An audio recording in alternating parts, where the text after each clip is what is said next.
You're listening to Feathers, a podcast of stories about God speaking and his people having just enough faith to believe him and obey. I hope these stories inspire you and encourage you to take flight in your own faith. I'm your host, Amy Bennett, and this is episode 6.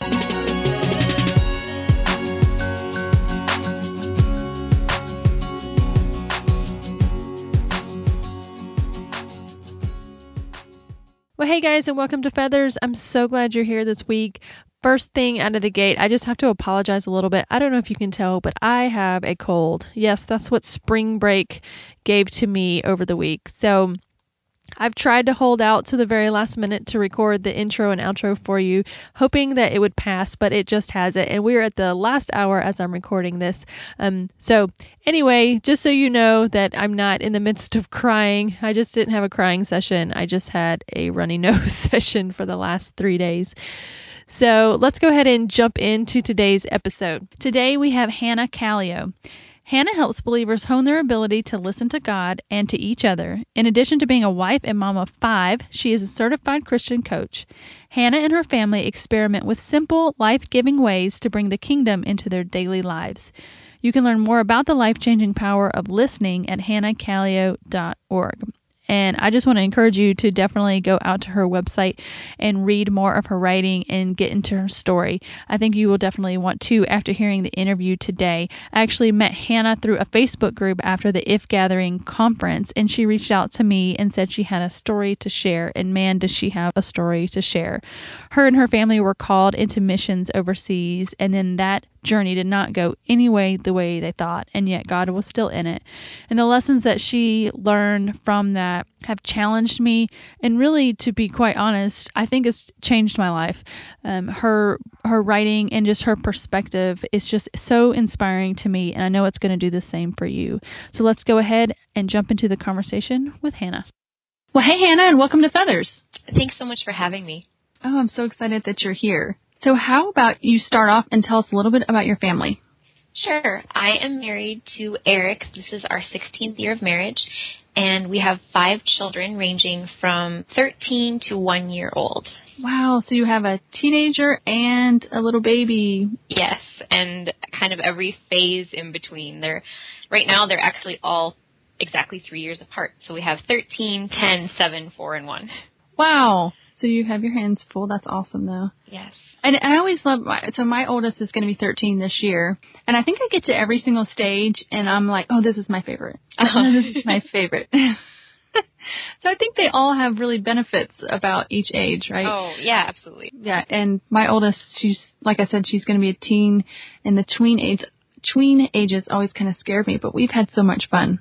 Oh, yeah. I mean, our son is just an incredible blessing to us. We're so thankful for the maturity that he's gaining. So, yeah, we're excited. That's awesome. All right. So I just have to tell you that you even being on this podcast is the answer to prayer to me. One of the things that I really prayed for when I was starting this podcast is I just, like, Lord, if you want me to do this, I've got to have people to interview. And so when the podcast launched, I actually put it in a Facebook group. So right about the time I was launching this podcast, we attended the If Gathering conference online, and they had us, I don't know if you were participated in this part of it, but they had you do write on a rock of your next step, like what was your next step of faith that you were going to do. Well, this podcast was my next step. And so after the podcast launched, I went into the Facebook group. It's called If Local, where ladies gathered that were hosting the If Gathering locally in their homes and churches. And I just posted about, the podcast launching, and that it was my next step. And I believe that's where you commented and say, hey, I have a story. Yeah, I was really excited about what you were doing, because I really think that sharing the stories of how God's working in our lives is such an important way of, first giving him glory and reminding ourselves, and then also building faith in each other. So I was really excited about that. Exactly what this is about. Okay, so I don't know a ton about your story, so we're all going to learn together. But what I know of your story, it sounds like quite an adventure. And so just to give just a brief overview for everybody, Sure. You guys, there's some, in the mission and the calling that God gives us. Some people are senders. They send people out, and some people they go. Right. They actually go. And your family was one of those families that went. Yes. And so, you thought it was going to be a simple, relocation to another country, and God ended up taking you on quite the adventure. So I think it's going to be really interesting to hear how that turned out. So why don't you take us back to the beginning of that story and tell us more? Sure. So let's go back to about a year ago at this time. God had been speaking to our family for several months about selling our house and selling and giving away our possessions and following him. And we were sensing that he was inviting us to join him in the work that he was doing in Italy. We had some background working there in the past, and I had lived there as a student, so I already knew the language and was very familiar with the culture, and I'd had a burden for Italy for about 20 years already at this point. So when we began sensing that he was calling us to take this step of moving there full time, it wasn't a total surprise because we'd been praying for Italy for so long, but it was, at the same time, it was a surprise just because we'd waited so long for the go-ahead from him. So I'm just really interested already. So, sure. So I don't know a lot about your background, but so you were raised in the States and you went to Italy for school, is that right? And yes. Do you have any missions background at all, or was that just school that you'd been there? Well, it wasn't explicitly a missions trip the first time I went. I was going just as a student, but I really did feel, even at that point, that God was calling me. I mean, I prayed about which country to go to, and I really felt like he was leading me to Italy. And he led me to a part of Italy that was, there were no churches, there were virtually no believers, and really just broke my heart because I developed such a love for the Italian people and their language and their culture. And it was so sad to be in this place I knew had a history of Christianity, right? Right. And then to realize that it's actually one of the least evangelized nations in the world. Wow, I didn't know that. I'm learning. Yeah, in terms of number of born-again believers. So there's a great need to reach Italy. Okay, so 20 years, did you say? 20 years later? 20 years ago this year, I was there as a student for the first time. Wow. And so then God starts moving again. Yes. And there had been things that had happened in between there where we thought he was opening doors, but then those doors closed again. And so at first, when he began speaking to us about going to Italy, I was actually kind of skeptical, like, oh yeah, we'll see.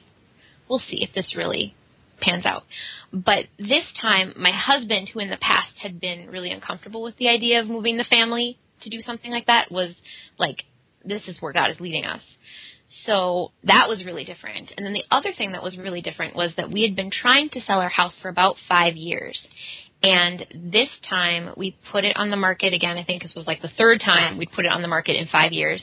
And this time we put it on the market and it sold within just a matter of weeks. Wow. So that gave us some indication that God was doing something different. So I'm just curious, was there a particular type of missions work that was there an agency that you were already dealing with, or what kind of was your plans when you got there? Well, we weren't dealing with a missions agency per se. We had some friends in Italy that they were actually already living in the region of the country that we had felt called to for about 10 years, and we'd been praying for a specific region of Italy, and they were living about 20 minutes from the city that we really felt God was calling us to reach. So they were kind of another one of the things that God was doing that was leading us to believe this is the time. Mm-hmm. Because they were already established in the community and said, we can help you get settled, and we have some leads for jobs, because we knew that we wanted to be tent makers wherever we went. That was something that's always been really important to us. And so they were able to help my husband line up a full-time teaching job, which was amazing. And so just for clarification, you don't mean literal tent making? No, right. That's a reference too. Yeah, in terms of being in a country as missionaries, but rather than being fully supported by a church or an organization, being partially supported by work that you do, so that you're out in the community, you're interacting with people who are doing their daily routines. And so that's tent making. Got it. Yeah, so these friends of ours had already begun ministering to women and girls that had been trafficked into their area. Apparently this part of Italy has a very serious problem with prostitution, and we really had a very strong desire to help with that ministry. We had already been praying into that on our own and been giving toward organizations that rescue people who've been trafficked, and so it was really on our heart to help with the work that they were already doing. I'm glad that there's more, and I know it's been around for so long, but I'm glad that it's getting more attention lately. Yes, absolutely. So yeah, our plan was to go to Italy, and my husband was going to be working full-time as an English teacher. He has an education background, so that was a very good fit for him. And then in addition to that, we were planning on helping with this ministry to trafficked women and girls and whatever else God would give us opportunity to do there in that community. Okay, so you have the plans to do this. You sell your house, and then what? So we sold our house, and we knew that we wanted to travel very light. Like it was really important to us. I mean, first of all, shipping things overseas costs a lot, and a lot of our possessions just weren't worth that much in the first place. So we were like, you know what, it just makes more sense for us to sell what we can, give away the rest, and, take a suitcase each and start over when we get there. Wow. And we, obviously we had other options, but every time we prayed about it, we really felt that we were supposed to travel light. And we actually had that confirmed through several other praying friends that came to us separately and said, this is what we feel God is leading you to do. So we felt really confident about that and ended up selling and giving away about 90% of our possessions. So we headed over to Italy and got there, and within the first couple of days, we found out that my husband's employer hadn't actually followed the correct procedure for hiring a foreigner. Oh, no. And as a result, we couldn't legally work or stay in Italy. Oh my gosh. So we had 90 days to stay there as tourists, and after that we had to either leave or be there illegally. And as tourists, we couldn't legally work for pay. We couldn't buy a vehicle. We couldn't lease an apartment. We couldn't do so many of the things that we need to do to kind of establish a normal life anywhere. Yes, you're like in limbo. Oh my gosh. Right, exactly. So we were crying out to God because we knew that He had called us there, and yet it seemed like there was no. Yeah, like didn't you just tell us to sell all of our stuff and come here? Right. Oh my gosh, that's insane. Yeah, it was a surreal time. And I think the thing that was so strange about it was that there was something about it that felt so right.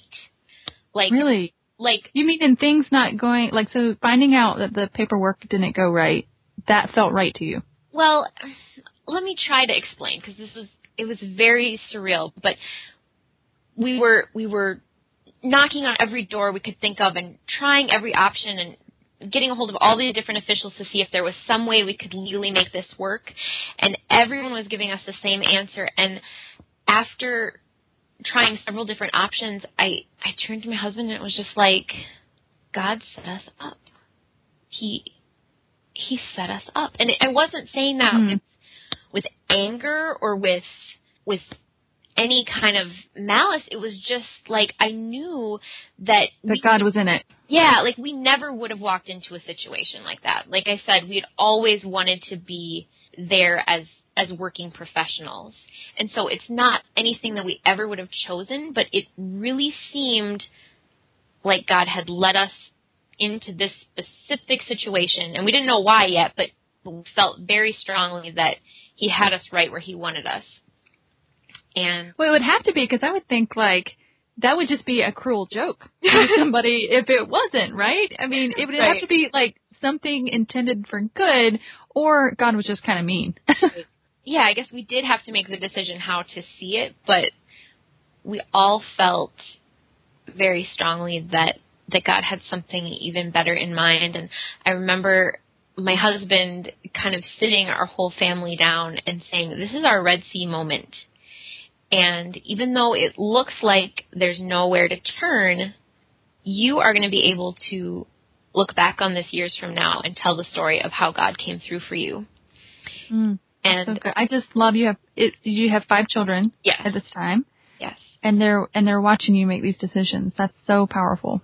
Yeah, and they were all, I mean, they were surprised like we were, but they were all, wow, let's see what God's going to do. Yeah, isn't that a great place to be able to really show your children what it means to follow God? Mm-hmm. When everything goes wrong after you've done what God's told you to do and it's not turning out how you thought. Yeah, I was really blessed to see the faith that my children were able to have during this whole process, because, you know, obviously there were times where as an adult my intellect or my logic would get in the way sometimes, because I was like, yeah, but I know that this needs to happen, where they were able to relax and trust in a way that I sometimes struggled to do, and that really helped me kind of gauge where my heart was at, and just gave me a reference point for, wow, you know, this is the peace that I could have right now. It just reminds me that, you know, that childlike faith that we're supposed to have. Yes. I love that you're learning from your children. Oh, we learn so much from each other. Yeah. Yeah. Absolutely. Yeah. So, okay. So you're turning every which way, and it's still a no. So did it end up just being a no, or what happened? So what ended up happening was that God opened a door for us to go back to the island of Sardinia, which is off the coast of Italy. It's part of the country, but it's off the coast, and it's actually the place where I lived as a student, incredibly. So he sent our family back there, and we lived for almost 3 months on this campground that was run by these missionaries from Switzerland that are living in Italy. And it was an amazing experience because we were surrounded by just the beauty of nature, and probably 90% of the people that were staying on this campground, probably more even, were believers. And so even though it wasn't the ministry opportunities that we had planned, we had so many opportunities to share our lives with these other believers and coach them and encourage them and lead them in worship and share what God had taught us. And so it was still an amazing opportunity. Oh man, I love that. Yeah, and then I love that you went to preach the gospel, but you were sharing with believers, right, and encouraging one another. I love that. Yeah, and then we went there because they had thought that they would be able to help us get visas to stay long-term as missionaries. So our original status when we went over there was we were planning on getting work visas, and we found out that that was not an option. But then they said, you know, we can help you get volunteer visas, and you can come back as missionaries. And so that was our plan B, but God said no to that also. And we found out shortly before our 90 days was up that we did, in fact, have to leave the country, at least for 90 days, before we would be able to come back. So then we're praying about what we're supposed to do next, because the logical thing to do at that point would have been to go back to the U.S. and file our paperwork to get these volunteer visas, but there were a number of things that were not really gelling in order for us to have this volunteer status. And when we were praying about what God wanted us to do next, it was really clear that he was instead sending us to Israel. Wow, okay. So have you ever been to Israel?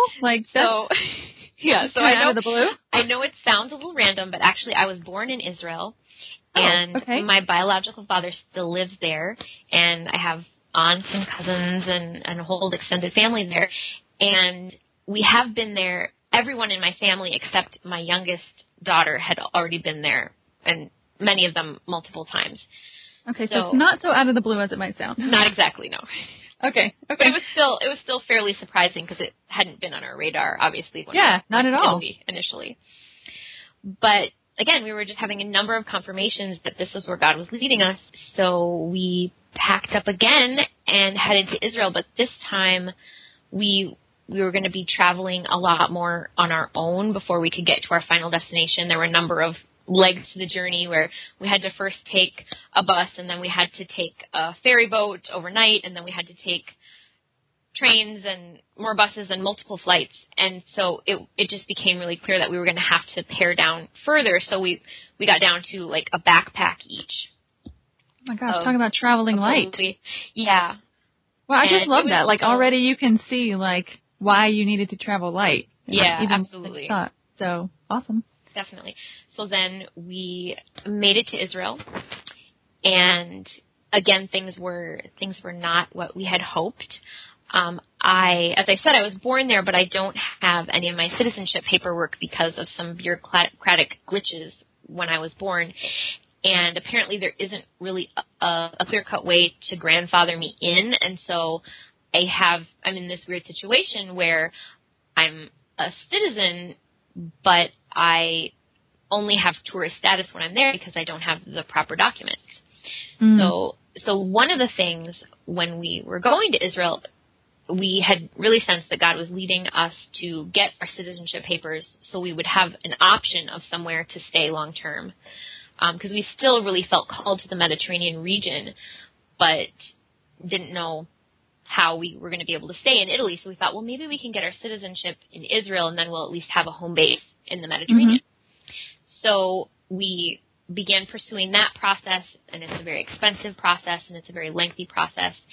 And we ran into a dead end there as well. So here we are in Israel.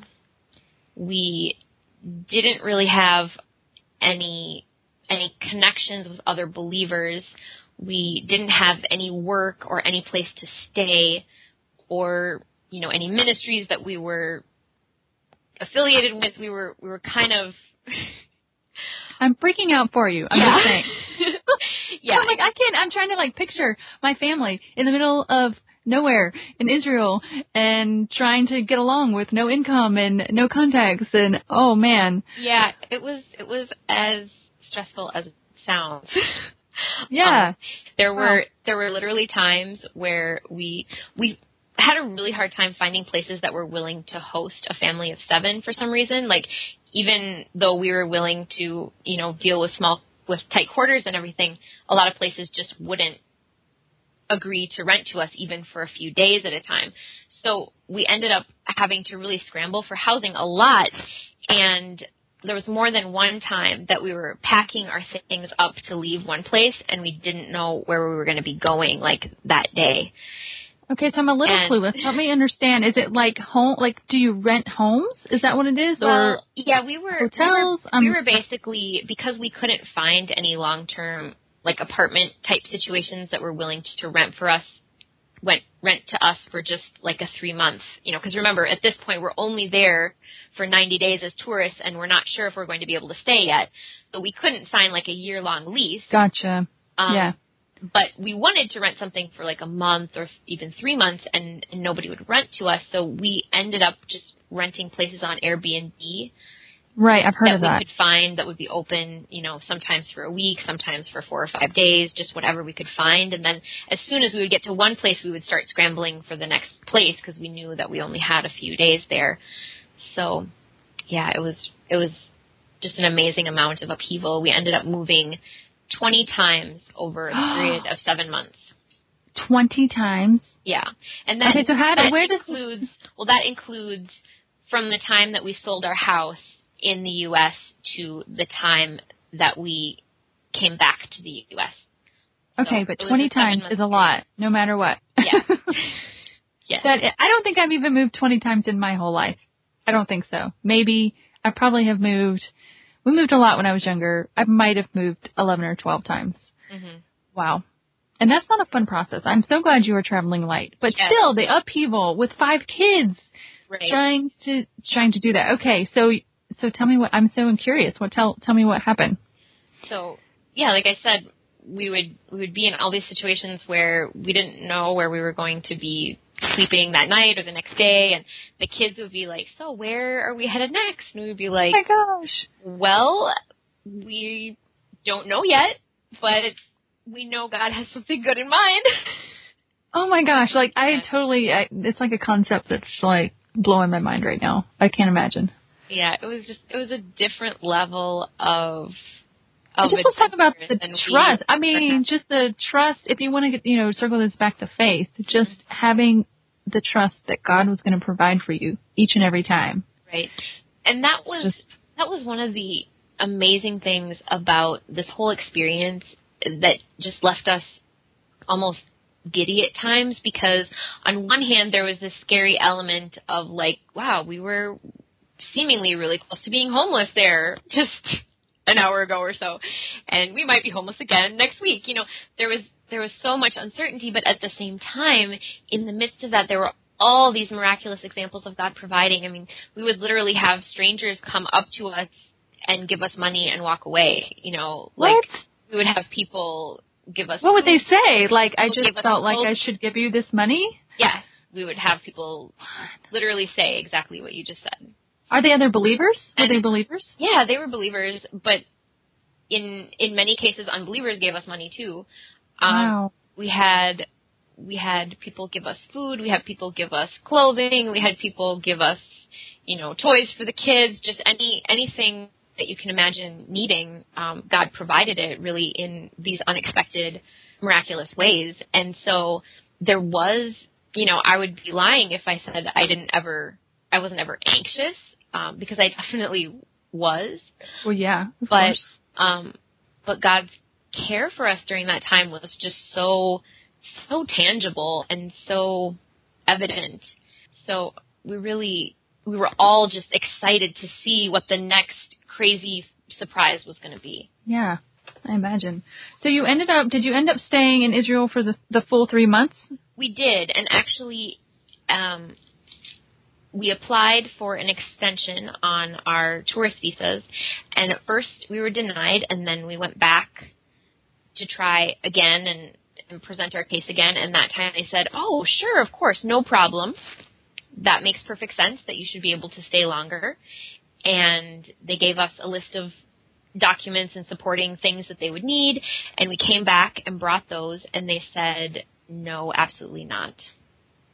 And they even said that there was a possibility that if I tried to come back into the country again as a tourist, I could face arrest, because they knew that I had this court proceeding underway to try to get my citizenship. And so apparently, for that reason, I'm no longer welcome in Israel until I'm able to get that resolved. So we found out that the definitive answer was no with just over 24 hours before our visas expired. Oh my gosh. So we had about 36 hours to plan another international location. Oh my gosh, and where were you going to go?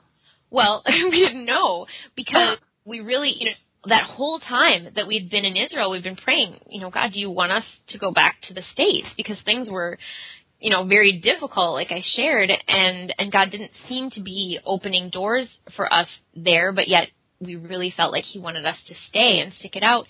And then that last day when we found out that we had to leave the country, we prayed, and for the first time, both my husband and I felt that God was saying, it's time for you to go back to the U.S. now. And at that point, both of us really felt strongly that it wasn't like you're returning to the U.S. to live. It was like you're going back to take a break. You're going back to rest up for the next assignment that I have for you. Okay, and so that's where you are now. Yes, so right now we're back in Minnesota, where both of us grew up, and we're just continuing to rest and continuing to experience God's amazing provision. One of the incredible things that happened was that, like I shared, after being, on the verge of homelessness so many times in Israel and living in really, really cramped quarters for most of that time, when we came back to the U.S., before we even had a chance to ask, a friend emailed us as soon as she heard that we were coming back and said, we have a house that's fully furnished and the fire is on the stove and we're waiting for you. Let us know when you're going to be arriving. And they had made all the beds and they had stocked the fridge and everything was all ready for us. And they haven't asked for a cent. They've just said, this is something we can do and we love you and we want to bless you. And the amazing thing is they weren't even like really close friends before we left. I mean, they were friends of ours that we had known for several years, but it was just this, again, amazingly unexpected provision. Yeah, I love that God's provision comes through his people. Yeah. Right? So God moves in our lives for us to do things, but he's also moving in, obviously in everybody else's lives too. Right. And the two of them work together to do what, he wants to happen. Right, and that was one thing that we had to sometimes really humble ourselves and accept, because sometimes it was really hard to accept help from people. And God just kept reminding us, you need to receive this as if it's from me, because it is. Yes. Oh, man, that gives me chills. I love that. Yeah, so we're really, really thankful for all the people that have helped us and blessed us in different ways, but we're also just really mindful that all those things really come from God, and that he's able to bless those people, above and beyond any thanks we could ever give them. Absolutely. So as you look back at all of this, you guys are back in the States and you're resting. You've been on quite the adventure. So what was the date that this started, when you started talking about selling yourself? That was last year, right? In right. 2014? So we put our house, I think we put it on the market actually on like March 15th or something. So just about a year ago. So just a year, all of this has happened. And so you're back resting. You're thinking that you might go back. As you look back on this time, it really didn't turn out at all like you thought. So not at all. Yeah. So can you just talk, and I think that happens a lot. Like people, people have this idea, God calls them, they have an idea what it's going to look like, and then it just kind of falls apart. I think some people would feel, and I've read some of your blogs, so I'm speaking a little bit from that knowledge, but maybe look back and feel like it was a failure. Mm-hmm. So can you talk about that, like what failure and success looks like when you've experienced something like this that was truly God's calling? Absolutely. And yet didn't turn out? Yeah, I mean, since this has happened to us, I've heard from so many other believers that have gone through a similar redirection from God. And also, a lot of people have brought to my attention all the places in the Bible where God calls someone to do something and then redirects them in a very unexpected way. So this is definitely a major part of walking with God in obedience, right? Like this whole thing of, but you said, so yeah, I definitely, I have to say there's a grieving process that we went through, and maybe in some ways we're still finishing that up, because we did let go of a lot and say goodbye to a lot, and we really had our hopes set on certain things happening, right? And then when those things don't happen, even though what did happen was good in a different way, there's still this grieving process of, wow, I wanted to minister in Italy, and I wanted to be involved in seeing people freed, and it's hard from that standpoint of just, wow. Yeah, so you're grieving your plans, and they were good things for the Lord that you thought they were good, and you having to let that go. Yeah, absolutely. That's hard. But it's also, I had shared with people on my blog, because our family had become, even before this happened, we'd become really intentional about ordering our lives around this idea of listening to God's voice and doing whatever we felt him calling us to do. And so I had kind of made an example of us on this blog. Like, I want all of you reading the blog to be able to see what's possible when one family commits to listening to God and obeying him in whatever he calls us to do. And so here I was in this awful situation. Watch this. Just feeling like, oh my gosh, I've just become this cautionary tale of, look what terrible things can happen to you when you listen to God. And that wasn't anything like what I wanted. But the thing that really saved me from years of tormenting myself about that was right away after this happened. First thing that I heard God speak to me, when we found out for sure that we weren't going to be able to stay in Italy, was, I want you to be very careful what lesson you learn from this. I want you to only learn the lesson that I'm teaching you. Don't make it into a lesson about something else. Because it's so easy for us to make that leap in our minds of saying, oh, I guess this means that I must have done this wrong. Or, oh, I guess maybe this means that I should have done this instead. But God was like, no. I want you to just let me teach you what I want to teach you, because it's not the lesson that you would necessarily come up with yourself. Okay, so can you share what that is? Are you to that point where you can look back and see what that is?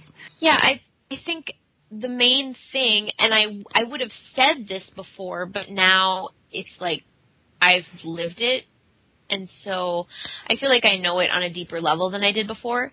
And the main thing is that God is the only one who is worthy to define success in my life.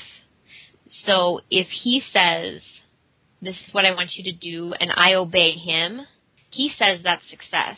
Mm-hmm. And I don't get to argue with Him and say, but God, success should have looked like this, or success should have involved this many people getting saved, or this many people, whatever, like I don't get to define success, because I've decided that He's my King, and His definition of success is the one that I'm going after now. So I think I'm really careful still, because of that caution that He gave me, to try to assign a moral to the story, because, also He's still writing the story. Right. It's not over. And so none of us knows what this will look like 5 years or 10 years down the road. But thus far, the thing that I can say really confidently is that I'm not qualified to define success in my life other than success equals obedience. And that literally makes me tear up just listening to you say that. I think that's going to be so freeing to so many people listening, to feel like there's been so many times that they felt like failures. And it's not the case. Right. I mean, those accusations are not from God. If you have given of yourself in obedience, if you've sacrificed in obedience, if you've taken a bold, risky step in obedience, to the extent that you've obeyed, you've succeeded.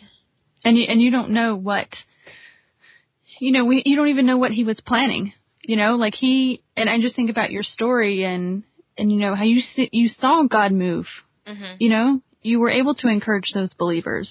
You were teaching your children, about faith and about the Lord, and so many things that may have been failure in some people's, that might have been the exact success that He had planned all along, right? Right, and we don't really know. I mean, none of us gets to know who our lives impact fully, but one thing that I do know is that I was blogging about our situation regularly during our time overseas, and I'm continuing to do that, and the story of what God did in our lives has reached people in over 100 countries, and so I'm sure I will never know exactly how God is using that story, but it is really comforting to me to know that He's using it in people's lives, even though I don't get to see the results.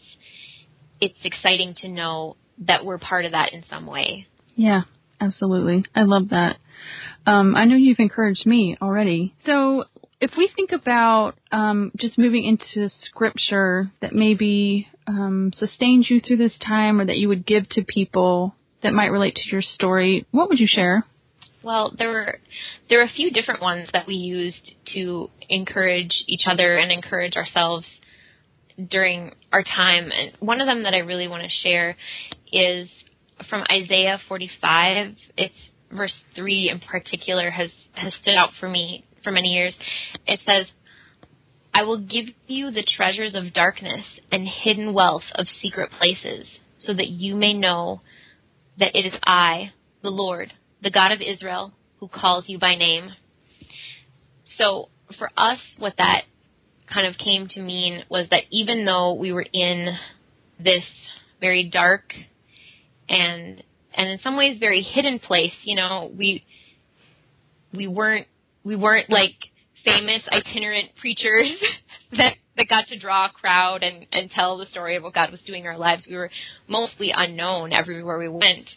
But at the same time, even in this time of confusion and grief and uncertainty, there were so many treasures that God was revealing to us, and we would kind of challenge each other to try to notice those. And that was one of the things that really kept the atmosphere more joyful and hopeful. And another one, if I may, we would also encourage each other a lot by singing. And one of the songs that we love to sing is from Exodus 15, the Song of Moses. And it talks about how it says, "I will sing to the Lord, for he is highly exalted.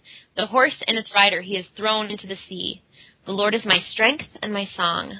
He has become my salvation. This is my God, and I will praise him, my Father's God, and I will exalt him."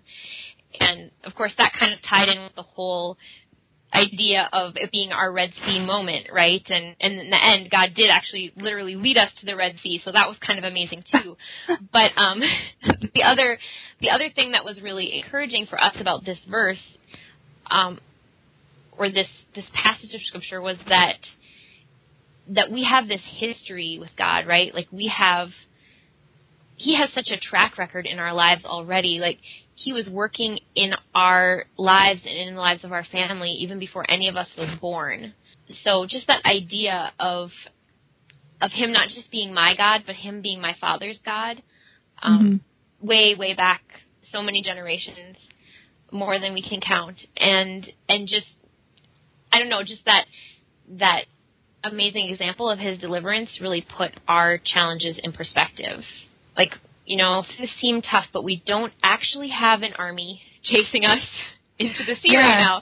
You know, so it just kind of helps you go, okay, you know, we're going to get through this. Yeah, and that's actually in Hebrews, you know, it goes through the people of faith and all the times that God was so faithful, and this is generations and generations before us, and he's proven himself, and we can trust him, and that is encouraging to see the other things that people have gone through. And I think this is why I'm so passionate about, you know, this podcast, is just hearing the stories of where God has been faithful to other believers. Yeah, I mean, we need to remind each other. And one of the things that he's really been impressing on me lately is, you know, people talk to me about telling my story, and I'm like, you know, this isn't my story.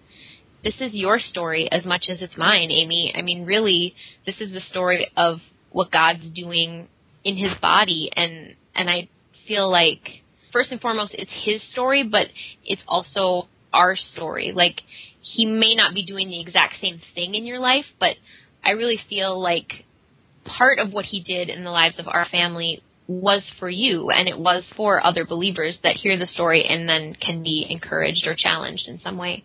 That just reminds me of like the thread that he weaves. It's like the great tapestry. You know, it's all connected and it's all creating something beautiful.